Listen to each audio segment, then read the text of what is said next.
friends, welcome to Sarna's Red channel. நாம இன்னைக்கு மைதா சேர்க்காத சுவையான சுசியம் எப்படி செய்யறதுன்னு பார்க்கலாம் வாங்க.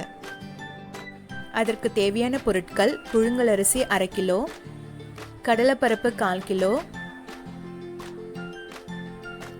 உளுந்து 200 கிராம், வெல்லம் 1/4 கிலோ, நெய் 1 டேபிள் ஸ்பூன், ஏலக்காய் 10, உப்பு 1/4 டீஸ்பூன். எல்லாத்தையும் தனித்தனி பாத்திரத்தில் சேர்த்து கழுவி ஊற வச்சிடலாம். கடலைப்பருப்பு மட்டும் 2 மணி நேரம் ஊற வச்சா போதும். அரிசியும் உளுந்தும் 4 மணி நேரம் ஊற வைக்கணும்.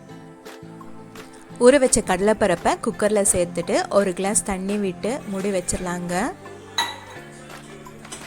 3 விசில் வந்தால் போதும்.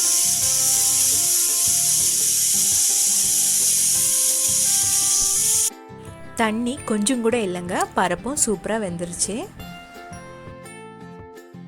பருப்பை நல்லா மசிச்சிடலாங்க. உங்களுக்கு வேணும்னா மிக்ஸி ஜாரில் ஆட் பண்ணி பல்ஸ் மோடில் வச்சு கொரன்னு அரைச்சி எடுத்துக்கோங்க. கூடவே வெல்லம், ஏலக்காய் எல்லாத்தையும் சேர்த்து நல்லா இடிச்சுக்கோங்க. பருப்பையும் வெல்லத்தையும் நல்லா ஸ்மாஷ் பண்ணியாச்சு. இப்போ 1 ஸ்பூன் நெய் சேர்த்துட்டு அடுப்பில் வச்சுருங்க.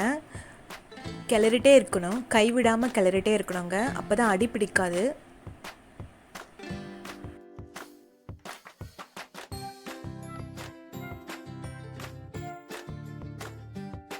அவ்வளோதாங்க, பூர்ணம் ரெடி ஆயிடுச்சு. அரிசியையும் உளுந்தையும் இட்லி மாவு பதத்துக்கு அரைச்சி வச்சுக்கணுங்க. ஃப்ரெஷ்ஷாக அரைச்சா நல்லாயிருக்கும். அப்படி இல்லை, இட்லி மாவு வீட்டில் ஆல்ரெடி இருக்குது அப்படின்னா அதுலேயும் நம்ம சுசியம் செய்யலாங்க. அரைச்ச மாவில் உப்பு, 1 சிட்டிகை சமையல் சோடா எல்லாத்தையும் சேர்த்துட்டு நல்லா மிக்ஸ் பண்ணி விட்டுருங்க. பூர்ணத்தை உருண்டையாக உருட்டி மாவில் முக்கி எண்ணெயில் பொரிச்சு எடுக்க போகிறோம். பூர்ணம் நல்லா ஆறிடுச்சு. இதை நம்ம உருண்டை பிடிச்சிடலாம்.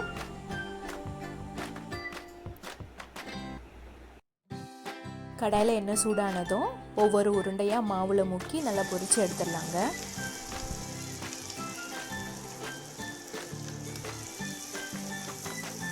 உருண்டையை மாவில் டிப் பண்ணும்போது எக்ஸஸாக மாவு இருந்துச்சுன்னா பாத்திரத்தில் தேய்ச்சி விட்டுடுங்க. அப்போ தான் எண்ணெயில் சேர்க்கும் போது தெரிக்காது.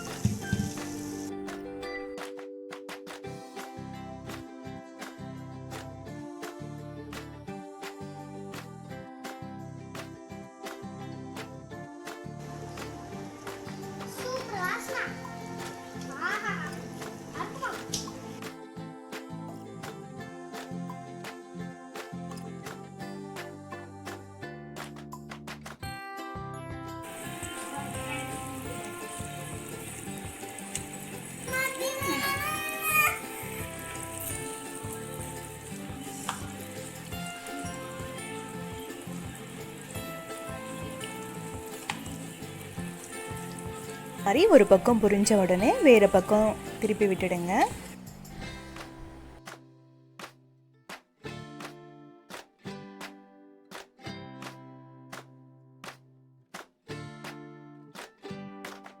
பொரிஞ்சாச்சு, எல்லாத்தையும் நம்ம எடுத்துடலாங்க.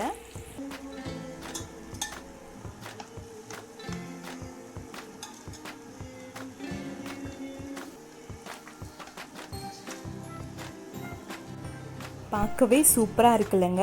உங்கள் வீட்லேயும் நீங்கள் செஞ்சு பாருங்கள். இந்த வீடியோ பிடிச்சிருந்தா சப்ஸ்கிரைப் பண்ணுங்கள்.